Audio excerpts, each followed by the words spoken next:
So most entrepreneurs treat YouTube like a hobby and wonder why it doesn't pay them like a business. So today I brought in my good friend Sean Cannell, who is the YouTube guru, to talk about the exact framework that separates the pros from the amateurs, and it's actually not what you would think. Sean, thanks for joining me, man. I appreciate you being on the show. Yeah. And I want to get into straight into all the tactics, which we're going to dive into. But first, the mindset shift, because we just talked about this on your show, where people are treating this like a thing they do on the side that they don't really care about. And the best results are going to come from doing things with intention. So you talk about you cannot treat YouTube like a hobby and expect to pay you like a business. What do you mean? Competition is highest for lazy content. And I don't think competition is the issue. I think it's a lack of clarity and intentionality. So the game has changed. Here's the number, Neel. 20 million YouTube videos are uploaded every single day. Wow. 20 million. And that sounds like, if you're listening to this, you're like, well, there's no hope. I shouldn't even start. But competition is highest for lazy content. A lot of that content is not thoughtful. It's not crafted. We're not talking about fancy cameras here. We're just talking about taking the time, good title, thoughtful thumbnail, some level of structure to it.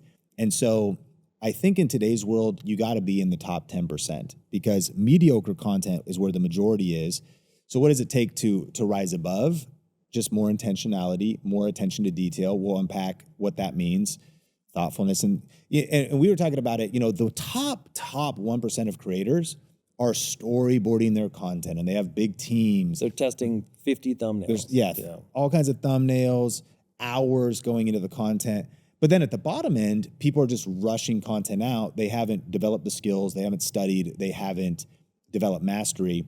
And so if you will just do a little bit more, we have this free gift we give out. It's called the 5-hour YouTube work week. So you don't need to take a ton of time. If you normally take 30 minutes to plan out your video, structure your video, do a little bit of research, if you went to 45, it's going to make a difference. Yeah. If you doubled it and you took an extra 30 minutes, so now you take an hour to really sit down. The thing is, it's not a linear curve in terms of the results you're going to get. It could be exponential. If you're normally getting 100 views, 200 views, you spend a little bit of extra time putting in more attention to detail, then you could be getting 1,000 views, 10,000, 100,000. And then that taps into kind of that Dan Martell principle, buy back your time. You start hustling in this next 6 months, applying what we're talking about in this episode to get some traction on YouTube. What is that mapping to? More growth, more money, and money that you could reinvest back in your strategy to buy back your time. Hire a personal assistant, get maybe a virtual editor, and start to delegate a few things. And so if you're willing to put in the work and sort of double down to learn some new skills, then there's massive opportunity on YouTube right now. Yeah, and I found the personal brand, and there's no better way to build a personal brand than with long-form video because that's how people really connect with you. It's probably worth way more to have somebody watch a 10, 20, 30-minute video than to just watch a 30-second reel on social. So I found that the personal brand is the one domino that makes everything in business easier. Yes. Sales become easier. Brand becomes, whatever you're promoting becomes just way easier, becomes an unfair advantage over all the competition. So when we're talking about the work you need to put in, don't forget, the rewards are incredible for people who can do this. Yep. And it's not that difficult to get on the other side. Yeah, it would take a lot to compete with Mr. Beast, but bro, we're not trying to do that. Mm-hmm. Especially if you're in a business where every client, every person that buys your products and service has an impact on your business. Yeah. Then you don't need to reach the same bar of millions and millions of people. Well, and National Association of Realtors, I know you help entrepreneurs, mortgage, but real estate agents. Yep. They said that only 9% of agents are doing listing videos. Only 9%. So only 1 out of 9 are even doing listing videos and online video. Then you have to ask, how well are they doing it? And how much energy are they putting in it? Now, I'm empathetic. We do a lot of coaching with real estate individuals and real estate pros. And I get the juggle. It's like, bro, I got clients to see and stuff to follow up with and paperwork to do. And I barely have enough time in a week. Maybe I could carve out an hour for content.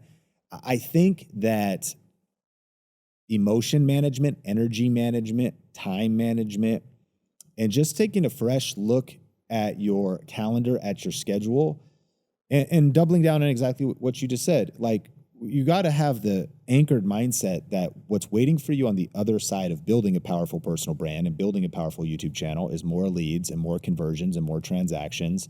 And the flywheel takes time to build. It is like a train at first is barely moving. It's so hard to get the momentum started. But you're about to do Forward Conference year 6. Yeah. And the momentum's crazy. And momentum is built over the year, but that's also year 6. People do content for 6 days or 6 weeks and they give up because they're like, it doesn't work. What are you talking about? 6 weeks? Yeah. Even 6 months. And I understand you got to like measure ROI, but this stuff does take time to build momentum. That's where all the accolades are. 99% of the other professionals and entrepreneurs will try it for a few weeks and quit. So if you could stick with it, keep leveling up and learning, then there's the rewards go to those who stay in the game. Yeah, and at a certain point, it's just a game of attrition, right? Yeah. So you got to just be in the game and also do it with intention, meaning, why did this video do better? If you post 10 videos, 2 of them are going to do better than the other 8. What's different about those? What was the packaging? How did you start? So we're going to get into some tactics on how to get more people to click and watch your video, but then also how to convert them. So the client conversion bridge, how do you get them from your video to your funnel or booking an appointment or starting to work with you so you can get paid? But before we do that, I just want to get into topic selection because this is the big thing. We were just about to shoot these pods today. Before we're shooting this, we shot a couple episodes for Sean's channel, and we just spent a little bit of time coming up with the overall theme. What's the North Star of this conversation going to be? I imagine, Sean, if we just did a random combo, probably wouldn't perform as well. So can you go through, do you have a framework or something? When somebody wants to do an informational video or a conversation with somebody, say they want to interview somebody, how do we come up with that topic or title? Yeah, most videos fail before they're filmed because the topic is something that wasn't worth clicking on in the first place. So I think when it comes to YouTube, you got to ask yourself just 3 questions. This is the audit. Did they click? Did they stay? And did they subscribe? Did they click? And we'll come back to topic, but did they click? Like, what's the topic? What's the tension? What's the curiosity? What is the title? What is the thumbnail? And what is the topic? What is this a subject of interest? Is it compelling? Does it in a sea of sameness where a lot of people are echoes? How do you cut through the noise with something fresh, something new, fresh language, fresh words? What does the thumbnail look like? Because if you never get the click, it doesn't matter if you give away a free Bitcoin at minute 6. No one's ever going to make it there because they didn't actually click. And then it is a progression, and each piece matters. It's sort of like, this is a lot of pressure, but it's sort of like a linear framework. And if you miss a step, if the hook sucks, if the beginning of the video is not aligned, it's sort of like wastes too much time, then they jump off. So again, they don't make it through the progression. So did they click? Did they stay? And then ultimately, did they subscribe would speak to not just subscription, but did they go into the conversion funnel? Did they actually take the next step in the journey? Was there something in the video that gave them connection? So if we're isolating on this idea of topic, I think it's the number one most underrated YouTube strategy is topic selection. People think it's title and thumbnail, but that's actually second to topic. And maybe it's here's a thought. It's like right now AI is hot.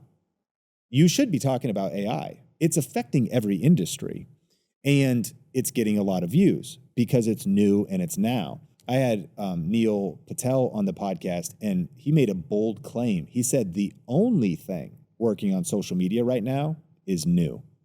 Yeah.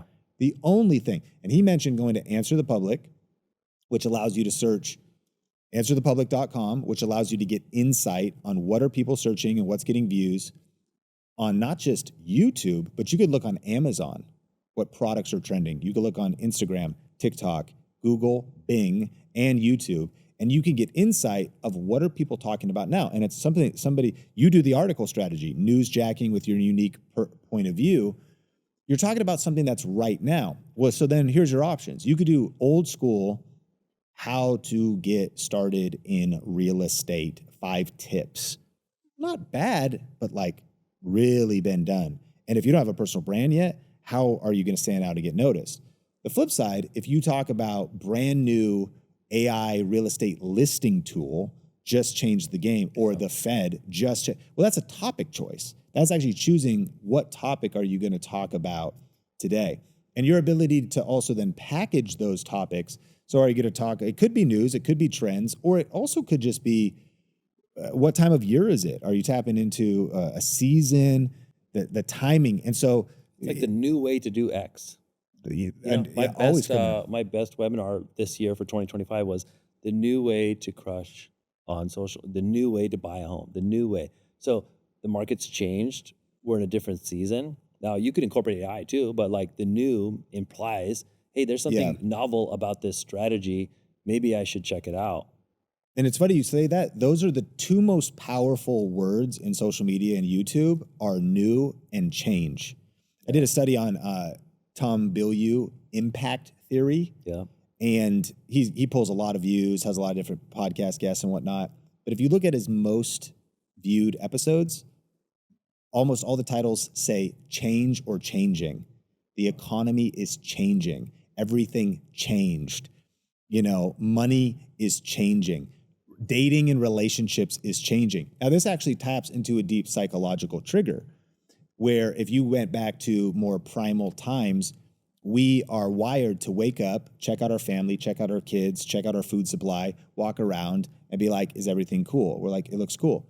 There's nothing wrong on the horizon. Kids look safe. Food supply looks fine. Now, if you were to wake up, walk out of your tent and you saw bear prints in the dirt and you're like, something just changed. There's prints. That is a threat. If you looked on the horizon and you saw, there's dark clouds, winter's coming. Like that's going to be, we need to prepare for the storm that's coming. Now, critics might say this is clickbait, but it's honestly just good marketing. It could be taken to the extreme if you're being dishonest, but the key as a strategist, even as a business owner, you need to be looking moves ahead and be thinking about what is changing. And here's the good news. This is why YouTube will never be saturated. The world is always changing. Yeah. Things are always changing. And if you can become credible in your personal brand to be a distributor of knowledge that is changing. One of my videos right now, it's on its way to 250,000 views. Pretty good for our numbers on the Think Media podcast. It's on the future of YouTube. What do people want to click on? The future. They want to click on like what's new and what's next. So being tapped into that. And then new, to your point. And I'm careful with it, but I'll land the plane saying this. What's fascinating to me is toothpaste. Toothpaste, bro. It always says new and improved. It always says new. Like, now let's think about this. Has toothpaste really changed in the last 30 years? 100 years, probably. It's probably not changed at all. Yeah. But yet somehow they're still putting new. What do? They added charcoal. They tweaked one ingredient. And it's funny, if you think about the phrase new and improved, that's not even possible. Because if by nature it's new, then it couldn't have been improved. Because it actually would have to be old version is improved. But even just the phrase new and improved is like a made up marketing term. And yet they're slapping this on products. So I am a proponent of everybody listening being ethical, transparent, and avoiding unethical clickbait. But if you can be thinking about ways, these are some deep business lessons. There's a reason why even some of the best authors, they have a good book, and then what do? They re-release the 10th anniversary version, and they're like new and improved. It's the same book. Or they add like a forward. Yeah, they tweak one thing, and that also. But so you should be always doing that with your products, always doing that with your messaging. Be thinking about. I think people feel the pressure of like they have one framework or the stuff they teach, and they feel like I can't be constantly coming up with new stuff. You're not reinventing the entire methodology, but you're finding ways to make it fresh. You're adding a new tweak to it. You're adding AI enhanced. That's one of the things we've done. Like all our stuff's AI enhanced now. We've added tools to our frameworks. And so, by the way, it's brand new. Yeah. Video Ranking Academy, our main course, is the same 7 steps because it's a timeless framework, but it's new all the time because we're always improving it and adding AI, this enhancement, things are changing. And prepare for what's coming. Like all these things are happening. So think about like everybody could do this right now. It's new to you. The other thing that is incredible, I found like as a freeing thought for people creating content is like, look, people need to be reminded more than they need to be taught. You could be doing the same thing, packaged differently, coming up with new ways to present it. It's going to reach new people primarily each time. Yep. Like I've noticed, and we're going to talk about this, but like subscribers matter the least amount they've ever mattered in YouTube history. So like I look at a video, and by the way, guys, like right now, as you're watching this on YouTube, you might be listening to the audio version, but if you're watching this on YouTube, I noticed that most of you guys aren't subscribed to the channel. So do me a favor, hit the subscribe button, because that's going to allow me to reach more people and do all these cool things, because less and less people these days subscribe. Yeah. They just watch the content and move on. I found sometimes 80-90% of my viewers are not subscribed. Yep. But they love the content. You know? There's a powerful insight there, and it's consumption is more powerful than subscription. Here's what I mean. The algorithms will keep showing you more of what you consume. There might be people you follow on Instagram, maybe you don't want to follow them. Yeah. But you start watching a couple of their videos. Like for me, I've been studying narcissism, covert narcissism at a really deep level, and DSM-5, these different types of things. Well, what happens when you start studying something like that? It digs down the rabbit hole. It starts showing you more content. And some of the accounts I see, they are not people I follow. Yet, if I watch the video halfway or I watch the video to the end, it shows it to me again. Well, here's how YouTube works. Consumption is actually more powerful than subscription, because someone might click subscribe, but you're buried and your subscribers aren't actually seeing your videos or seeing your content. However, if you find a new creator and you start to consume one of their videos, give it 3 minutes, give it 5 minutes of watch time, 7 minutes, that consumption matters a lot to YouTube, because minutes matter most. Subscription can happen in 1 second, but someone doesn't actually engage. The most valuable thing that people can actually pay you with in social media terms is time itself. Time on platform. The time invested actually consuming your content. And so YouTube understands that immediately. The algorithm understands that immediately. And thus, you want someone to click. Did they stay? And whether they subscribed or not, what they realize is like, your videos keep showing up on my homepage. Your videos keep getting suggested to me. And your best videos will get, recommended. And then to that point, that is why in 2026, subscribers don't matter. Consumption matters. Because if someone consumes your content, not only will future content continue to be recommended to them, but people like them will be shown that content. So how do things go viral on YouTube? A small group of people consume and actually spend a few minutes watching one of your videos. YouTube is analyzing everybody, and it's saying, oh, people who like entrepreneurial type content, people who like how to bake sourdough bread, people who like DIY, people who are into optimizing their taxes, people who are into fitness. So if a few group of people watch and are satisfied, and the number one metric for satisfaction is time, like the fact I keep giving you a few minutes of my time or even hours, then it shows there's a level of I'm engaged, and thus they go, okay, let's show it to some more people. And if you can hold retention when a greater group of people click on your video and stay, then it'll show it to even more people, and the lid is unlimited. So you could be starting on YouTube right now from zero and absolutely start to build your brand, get views, grow your channel, because you tap into best practices to get people to click and actually consume your content. Yeah, think about the fact that you could just make a video that people want to watch. Watch time's number one, right? And then you're thinking about, how do I retarget these people? How do I do this? YouTube will do that for you. Yeah. If you publish next week, it's going to show the video to that person. Yep. And so I remember I had a successful video last year, and then I didn't follow up. I fell off the train. Like I got busy with stuff, personal stuff, business stuff. I was focused on another platform, and I didn't publish for like a few months. And I lost that momentum of like, hey, I just had 100,000 plus people watch this video. I could have followed up. A lot of those people would have seen my next upload. Yep. Because they watched the last one. So I think, making sure you being consistent is important, right? You talk about that a lot. But when you talk about getting people to convert, okay, because subscribers don't really matter, watch time matters. It's important. But then for most people, and we're going to do this kind of like super tactical right now, and I would love your opinion on this. So I have people in my industry who want to make a YouTube video. Maybe they're not going to upload every week. Maybe they're just going to do once a quarter, right? They just want to do it at a basic level. They would like to make a video that almost serves as a VSL, okay? They want to make a video that teaches something. In that video is going to be a call to action, to book an appointment, to take the next step with their business. So I'll just use real estate for example, but it could work for any business. Like let's just say it's the new way to buy a home in 2025, the new way to get a deal in 2025. do maybe the whisper or the parentheses is like, do this before 2026 or watch this before the year end, because there's an opportunity right now. Good. And there actually is an opportunity right now. And you could apply this to whatever business you want. It would work. So in that video, you would talk about what's changed, what the stakes are, and then how people are negotiating today. And honestly, it could be something that a negotiation tactic that's been around forever, but maybe it's working today. It wasn't working last year or the year before, so it's new. Okay, in that video, how would I turn this into clients? Yeah, so you've got to give a call to action to something compelling. Is it a lead magnet? Is it an appointment? I think you have options. And so let's talk about the mistakes. What I've noticed, and we do help a lot of people in real estate, and you could say service providers, and then you could say any business owner, like how do you get leads and then how do you get clients?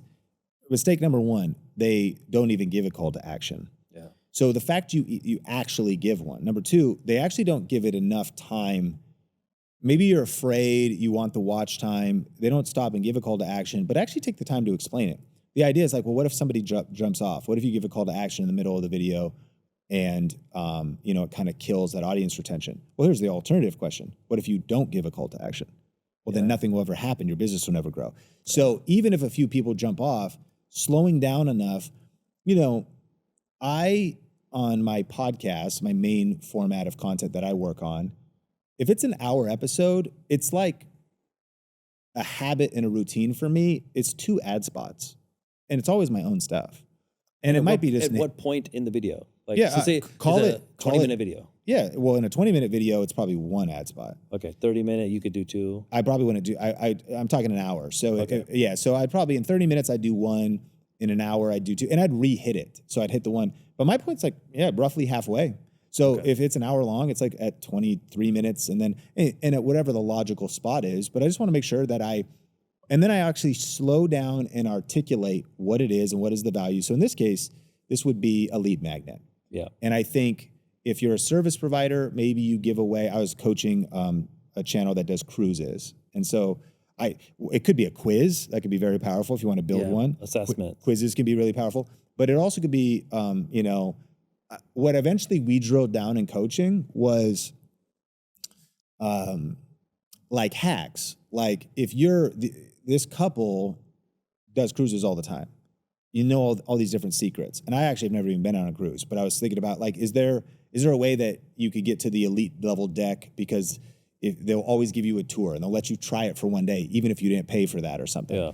And so if you knew all these little hacks, then mid-video, you also might say like, so today we're actually going to be doing our tour of the platinum level. Actually you have not, because you ask not. Like if you just ask, they'll usually let you do it. And even if you never upgrade your ticket next time, they want to give you a tour of that experience. Let's just say, and that's actually one of 17 cruise hacks that most people don't know about. And I actually have a free guide. You could download that. And what I found their resistance was the mistake number 1. They don't even give calls to actions. Number 2, they don't slow down to give the long enough time to explain what it is. Number 3, they might not actually weave it in. So a lot of times in my content, I like to plan tips, 5 tips. Tip number 1, write a good title. Tip number 2, have a good thumbnail. Tip number 3, follow the 4-part perfect video recipe. Now, I'm not going to go into that right now, but if you want to check out my free guide, you could go to perfectvideorecipe.com. And so then actually even one of your tips is the free guide, and that's not what the video is even about. I'm very intentional to weave that in.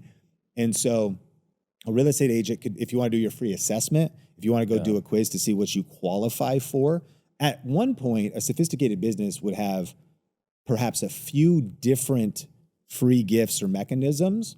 And when you're pre-planning your content, you think about which one is the best. And then I think lastly, it's like perhaps doing it multiple times. 2 more things. Like when I say multiple times, what I'll do is a lot of times it'll be like an ad spot mid-podcast for me. And then I do an outro. And during the outro, I'll re-hit things as a reminder. So just, as a reminder, like if you got value today, hit the like button, rate and review. And by the way, as a reminder, if you want to get a copy of my book, YouTube Secrets, for free, you could go to ytsecrets.com. Yep. And it's like the PS line on an email. Kind of, hit it again. And what people hedge is I think, they're kind of afraid to sell when, and oftentimes this is actually a free thing. They're afraid that maybe somebody's going to critique them. I've learned this: if you're not getting 5% complaints, and we don't even get those numbers. And I feel like we market certainly not very hard compared to a lot of people in the industry, but people probably say, yeah, I think media definitely like promotes their stuff. It's like, yeah, for sure. And so, and not even close to 5%. But if you're not getting 5%, meaning you sell too much in your videos or a few negative comments, like it's all one big ad, like it's actually revealing that you're probably not doing it enough. There's always going to be a couple people that are. I got one complaint at our live event. They said, hey, I didn't come here to be sold something. And then what percentage, how long was it? It was a 2-day event, and I had a 15-minute session to tell them about my thing. And so probably less than 5% of the time, less than 3% of the time, you talked about your thing. For sure. So it was 97% value, which is good math. That's still what my hour-long podcast would probably be. If it's 60 minutes, not even 5 minutes of promotions. Yeah. So, and then you think about the results you get, the impact you're making. It's way more than the one person who might be offended. And I would say, honestly, today, bro, I don't see who's complaining, like on a video. They know that you offer, and especially if the thing you're offering is valuable. So let me give you an example. I'd love to hear your critique on this. So let's just say it's the real estate. And again, you could apply this to anything.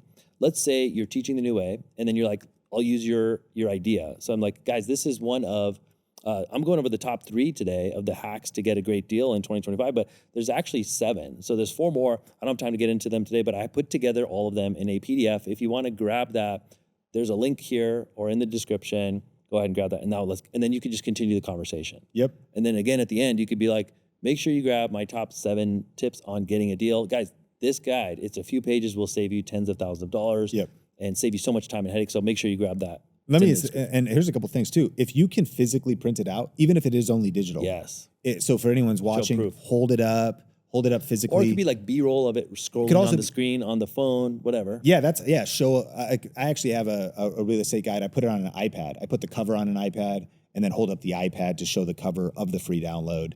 So these are just enhancements that make it a little bit more tangible. And then these are people now who have gone from casual viewer to they've raised their hand. Yeah. The only way you're asking for that guide is if you're thinking about buying, right? For the most part, right? So now you've got a buyer signal. Now they've given you permission to follow up with them. So I think at first I was thinking, hey, what if you just asked for them to book an appointment? Well, people don't necessarily book an appointment right away. It is effective. I've seen people who are CPAs. I've seen people in real estate where they do so much content, and in there's always a link to book, and they do get those Calendly bookings, but it's like few and far between. Yes. And so you have to do a lot of videos to get that. Like if you're just doing 1 or 2 videos this year, I think you're not going to get the opt-ins. You're not going to get appointments booked. You would rather get the step before that, which is this free lead magnet. I agree. Yeah.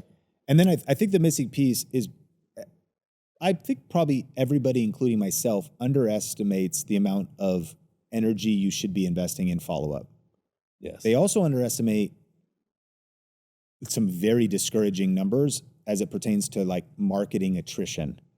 So I was discussing this with ChatGPT the other day and my CMO, Melissa, and like we do paid ads, and this is about to suck the wind out of the podcast, but I think it's just like knowing what you're up against. And it was this idea that, and you get this, you pay for a lead, but did you actually even capture the lead? Yeah. And then did the email with which they signed up for even make it to their inbox? It might be in junk. So you're trying to give a free thing, but that person, did they even get it and open it? So that's, like, well, shoot, what do I do about that? But then you get into, okay, and then if you do webinars, do they even show up to the webinar? And if they show up to the webinar, do they even stay for the webinar? So this is also just like the general attrition. To your point, their intent to get on the phone with you is probably there, but you got to follow up more times. Like they kind of want to do it.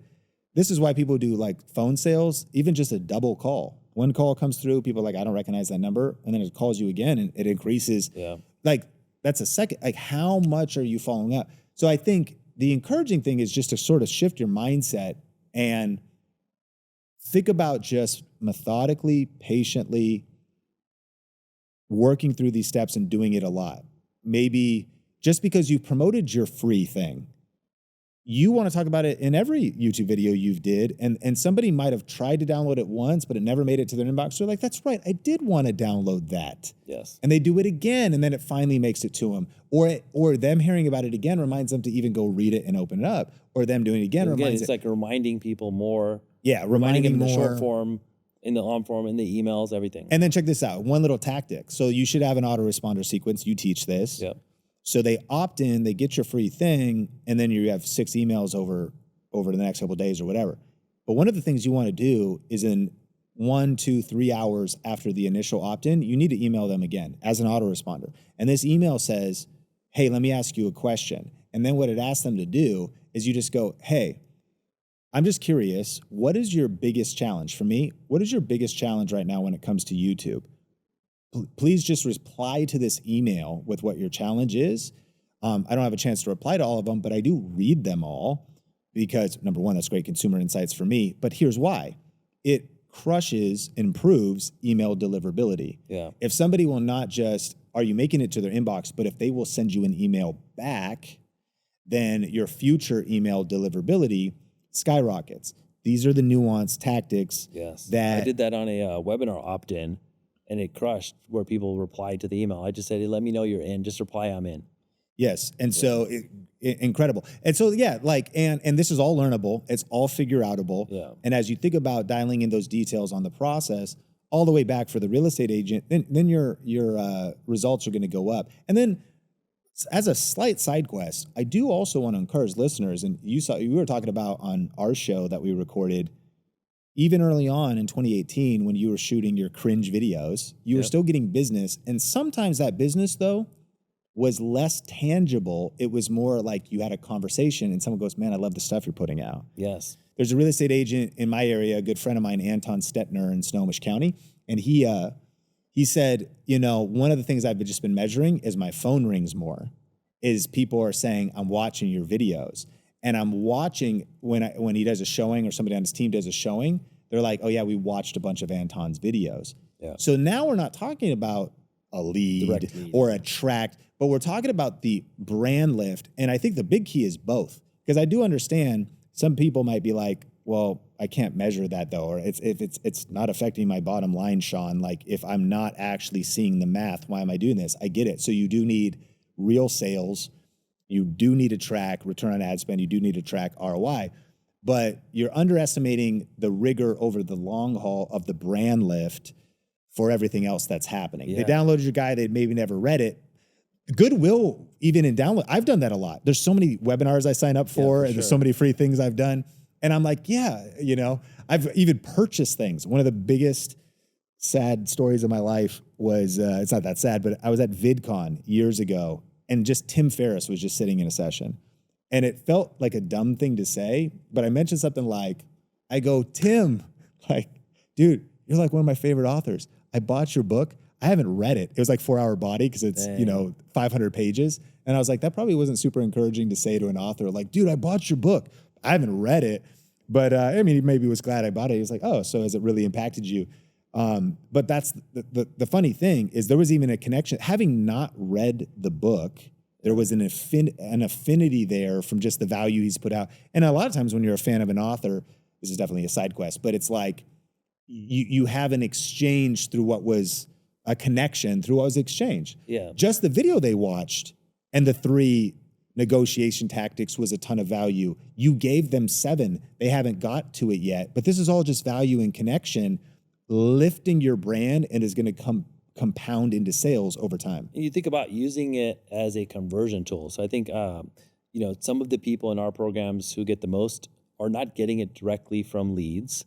They're getting it in the form of increased conversion, increased connect rate, people treating them better, people shopping them less. Yeah. Meaning like if we connect through other means, not social media, you were referred to me, and then I connected you, hey Sean, great to connect with you, here's the next step, blah, blah, blah, here's the info you requested. By the way, I have this video, I have a video that talks about the 3 ways to get a deal. I'm gonna go over this with you in person, but check this out when you have a chance. Mm-hmm. Your opinion of me will change as you watch that video. Authority. And you will watch, if they watch it, and I would say, don't hide this in the bottom of the PS of the email, put it in the body of your email, drive people to it. I think people say build it, they will come. Like, I would drive people to the video anytime you have a connection with them.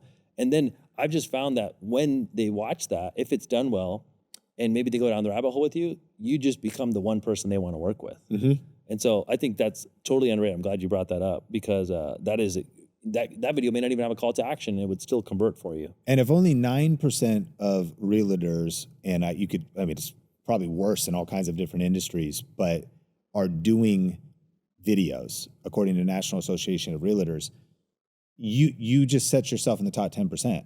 And that's if like a you listing. text people, Yes, that's hand to right. hand, like just, hey, yeah, oh yeah, nice to get to know you. Oh, you're new in the area. By the way, do you have any questions? Yeah, I'm just curious. Like, what about like the school districts and stuff? You're like, oh, I actually have a video on that. You send that in a text message, 1-to-1, the authority lift, the trust lift. And instead of, they're probably just, watching random reels anyways, you just gave them media to consume. I'm just going to map towards, we're talking about YouTube, but Instagram reels and whatnot. If somebody could start binging a couple different things from you, your voice is in their house. I've had many conversations from both spouses, either the guy or the girl, that'll come to our events and they'll go, admittedly, my spouse is kind of annoyed because like your voice is talking in my bed all the time. I'm like, okay, that's kind of awkward. But because they're watching think about how intimate that is. Video content is on someone's phone, it's on someone's screen, it's in their home, it's in their office. The podcast on the commute, whatever. Yeah. Yeah. It's crazy. It's wild. So that is the difference, I think, for people who are using it smart. They're not just waiting for magic to happen. They're actually making it happen by sending it out to people. So we talked about getting more clicks, getting better topics, how to convert more by inserting strategic calls to action in your videos. So for someone, as we wrap up here, like for somebody that's listening to all this, like, man, dude, I feel a little overwhelmed. What is the action plan, Sean? Like, okay, someone wants to do this. They're like, yo, I don't have my YouTube running right now. Or maybe I published years ago and I let it go. Yeah. I have a dead channel or I have no channel. What is that step? What's the action plan for entrepreneurs? So I think here's first action plan for dominating YouTube in 2026. I'd say pick one of 3 buckets. One, you could start a podcast. Is that relevant for you? It's a really nice format. We're doing it right here. Yep. And by the way, this is a little too fancy. Like, get Riverside. That's a great software. Get a decent webcam, the Insta360C. It's $150. Get a USB microphone. Set up at your office. That's going to give you the opportunity to interview anybody you want. Also do solo rounds, your home office, your actual office. It also is going to allow you to even share screen. You could do PowerPoint presentations, Google Earth. You could share screen, record with simple software. So like pick a format. That would be one format. Now, your other option could be to pick vertical video. I'm a big long form guy, but I think vertical video is the easiest way to dip your toes into the game. YouTube Shorts are getting 200 billion views a day right now. YouTube Shorts are getting 4 times the views that TikTok is getting daily. And TikTok is kind of going away. It's becoming M2 in the US. They're navigating to a different platform. They're going to be phasing out TikTok. That's starting like in September 2025. And so that's a whole side quest. But the point is, YouTube Shorts are blowing up, but those vertical assets can go on multiple platforms. People should subscribe to your stuff to learn more about that. So pick a format. You can start with your smartphone, start with vertical. Do you want to start maybe a video podcast? But my favorite would be this. Create strategic, high intent, 8 to 15 minute videos that answer specific questions or teach specific skills or jump on specific trending stories, talk about news, things like that, and get some simple accessories off of Amazon to just pop your phone up horizontal, plug in a mic. Neel, actually my favorite strategy for a lot of professionals is turn your car into a mobile video studio. You might already have the dash mount for your phone. You shoot it horizontal, right? And I'd flip it horizontal. Yep. Your car is a sound booth. No mic needed. No mic needed. You have daylight. Turn the video horizontal. Get an iPad or a legal pad and spend the time to just follow a simple framework. What is the title and the hook? What is the 1 to 3 points? What is the call to action? So you might sit there. Don't even be afraid if you look at your notes. And you just might say, hey, in today's video, I'm going to talk about 7 things every new home buyer needs to know if you're purchasing a home in King County, Seattle area. Number 1, and you might say, but if we're just meeting, my name is Sean. I've been serving the Seattle area for 10 years and you might quickly, the hook that we use, this is already, I'd say punch fear in the face and start without worrying about all these technical details. Yeah. But we use the 3A formula, which is attention, authority, and agenda. And so say something to get attention, establish your authority, and set the agenda. And it could be as simple as there are 7 things you need to know if you're buying a home in 2026 in the Seattle region. I'm going to give you all 7. And there's been some changes if you actually want the deal to close because the market's hot right now. But hey, if we're just meeting, my name is Sean Cannell. I've been a licensed agent for the past 22 years. I've won an award or something. It's nice to have a level of authority or connection there. So that's like 1 sentence. And then in the agenda, you've already really said it with the 7 things. So you're like, number 1. So then you could just roll through on your legal pad, riff, just like you're having coffee with somebody, a client, and be brief, be bright, be fun, and be done. Hit record, talk for 8 minutes or 9. And there's kind of people want to know the ideal length. I wouldn't say there's a magic number, but longer is better if it's not just fluffed up for no reason.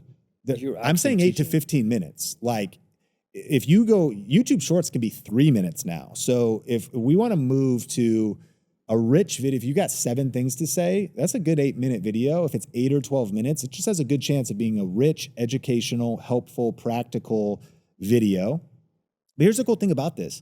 You had somebody text you that's like, hey, I'm going to be 20 minutes late for, the showing. So you're like, all right, flip your phone horizontal. Maybe you've already planned some ideas out in your notes. You use a little AI skills or something. You just go, hey, can you help me plan out my video? Like I'm thinking about, conventional versus FHA. Help me organize my thoughts, jot down a few things, and then hit it. Turn it on. We're talking no editing too. Talk through the video, turn it off. Maybe the client shows up, do your thing with them, and then upload it later. And sure, title it. There's some technical things with, thumbnails and stuff, but you could get into the long form game in summary with your car studio, flip your phone horizontal, start pressing record, stop overthinking it, and upload these right around 10-minute videos. And then that's going to build so much momentum. If you just do that, forget thumbnails or like crappy titles or whatever, the reps of doing that once a week for 4 weeks, 8 weeks, while getting subscribed to this podcast, and then just getting a little bit better with every upload, that becomes the foundation of a flywheel that can really start having content work for you. And, over time, like, will that last over the long haul? What's interesting is, my friend Michael Zuber, who from One Rental at a Time, the Uneducated Economist, films his videos in his truck, puts it over in like the phone is horizontal in shotgun, and just happens. He's speaking also out of the stuff he just studies and geeks out on his own, and hits record and talks for 10 or 18 or 20 minutes, talks about lumber prices, and just goes for it, and has had, I forget how many tens of thousands of subs, maybe a couple 100,000 now. And so, like, most people are overthinking it, and I have total empathy for that. I think it's also one of the hardest. It's one step at a time, but that first step, I think, feels like a big hurdle. Someone's watching this right now at the video department, Roadcaster, beautiful lights, everything super crispy, nice cameras. They're comparing their beginning to your middle, but I think I did the first one long form just at my desk. I didn't even know proper lighting and stuff. I just turned it on horizontal and just talked. And you talked about this really quick, long videos. I think, I don't know if this is a strategy. I just accidentally did it. So I remember running into, at your event actually years ago, Evan Carmichael. Yep. And he was like, I was like, hey man, big fan, love your stuff. Like, what's your tip, biggest thing? And he was like, dude, make what's a 1 hour video that you could make? If you were to go to the bar with me right now in this casino right now downstairs, and we just sat there, what could you speak on for an hour? Yeah. Intelligently, without notes, without anything. You could just jam on this because you're that knowledgeable and passionate about it. Now, some people watching may not have that deep level of communication expertise. That's okay. You can get there, but maybe it's 30 minutes for you, maybe whatever it is. And so I remember thinking at the time, I was not doing on talking about real estate, but I was like, look, I've had some success on short form video. I was getting like a couple hundred views on on YouTube. I've had success on short form, but not YouTube. So I remember just hitting record, making a horizontal video, and then just being like, I'm going to show you guys how I've gained 50,000 followers on Instagram in the last X number of days and walk you through my process. And I had a little outline. I would look down at the outline sometimes during the episode and talk. Bro, I uploaded that video, it did 300,000 views. That's wild. I had no subscribers. If I'm like, what the heck is going on? And was I the only guy making an hour-long video? This is many years ago. It's like, if you go to my channel, you look up old, you'll see it. Yeah. Like 300,000 views. And I didn't even know what I was doing, bro. If the topic necessitates, to your point, an hour-long conversation, there is a big opportunity there because time on platform matters most. Watch time matters most. And I remember trying to get even the file into my editing thing, and it was like, there was too many gigs, bro. I wasn't even ready for it. So funny. And it's like such a massive file. But it's also, you're tapping in, like, I think what some people think is they're like, when people, attention spans are shorter, people want shorts. It's like, well, some people do, people with short attention spans, but serious people or people with money or people that want to get educated or people that invest in themselves or people that are looking for something to listen to while they're driving or while they're doing chores or while they're at the gym, like that podcast format, you're putting something out that is reaching the intent of a serious consumer. It's like a master class. Yeah, and that's the kind of content we're talking about. So I would say, and actually there's a hidden YouTube secret that is visible in plain sight when you look at top YouTubers.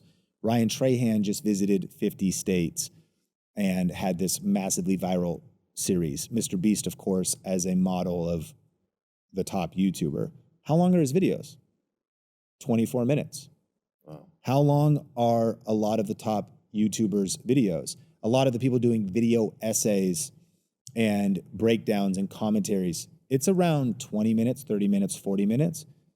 They're almost like made for TV viewer lengths. They're like Netflix, Hulu episode length of content. So that's where I'm speaking to. For the professionals listening to this, there's just so many topics that if you organize your thoughts a little bit, it is going to take you 23 minutes to talk about it. And that's okay. Yeah.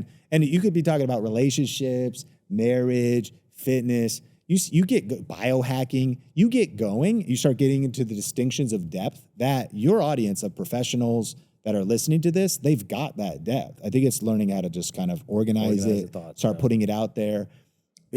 Give a good hook as to like, what's the context? Why am I listening? And when you've been doing it for a while, we talked about in our previous episode, my friend Owen video threw out on Facebook that he said, hey, is anybody trying nicotine? And the funny thing about that is it was a recent biohacking experiment that I did.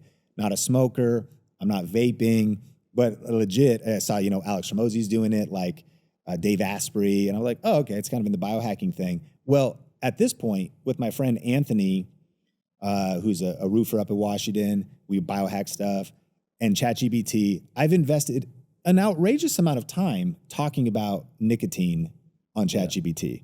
How many milligrams? What's the effect? Learned that it was for 3 weeks, I was super Sean. Then the 4th week kind of sucked. And then I just quit cold turkey. And I was like, oh, now I see what it means. Like, this headache sucks. I don't know if I want to do this anymore. But like, already I went through enough that if somebody was like, yeah, I've kind of seen this trend. Do you have any experience? I'm like, well, I happen to. I could actually talk about it for 20 minutes right now.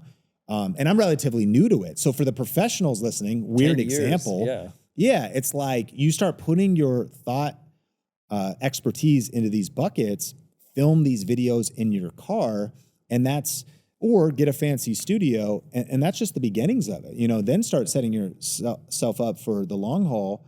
As we mentioned, Forward 6 is coming up. A lot of people underestimate how much they can accomplish in 1 year, but they overestimate how much they can accomplish in 1 year, but underestimate how much they can accomplish in 3 to 6 years. Start with the minimum effective dose. 1 long-form video a week. Keep it simple. Start putting it out there. And here's your permission.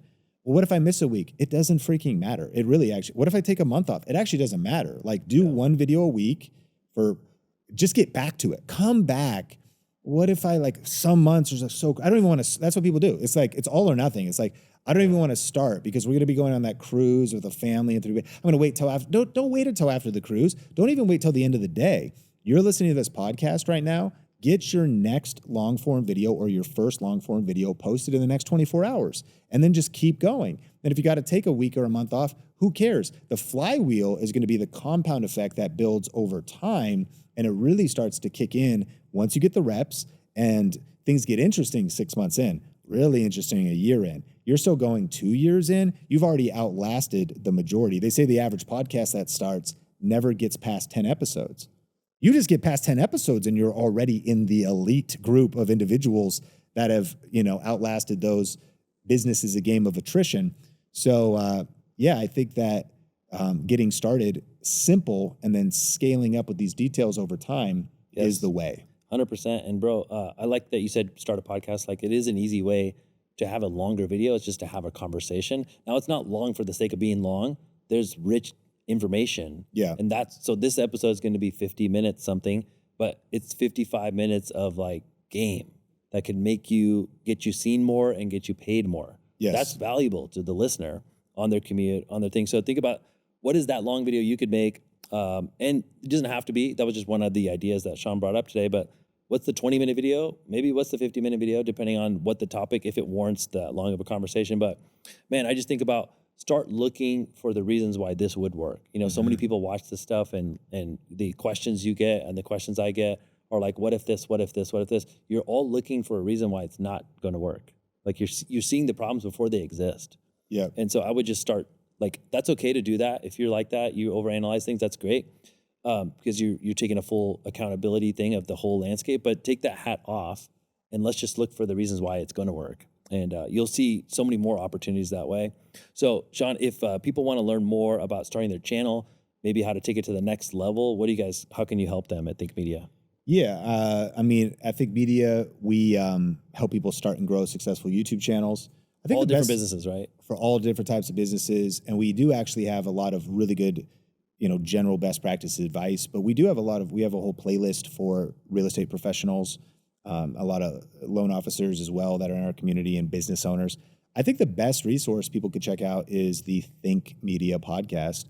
And depending on when this one comes out, we have 2 parts that we dropped, including takeaways from Forward, which was a killer episode. So I'm sure we could link that up in the show notes. And then I'm Sean Cannell, rhymes with YouTube channel on social media, so people can hit me up in the Instagram DMs.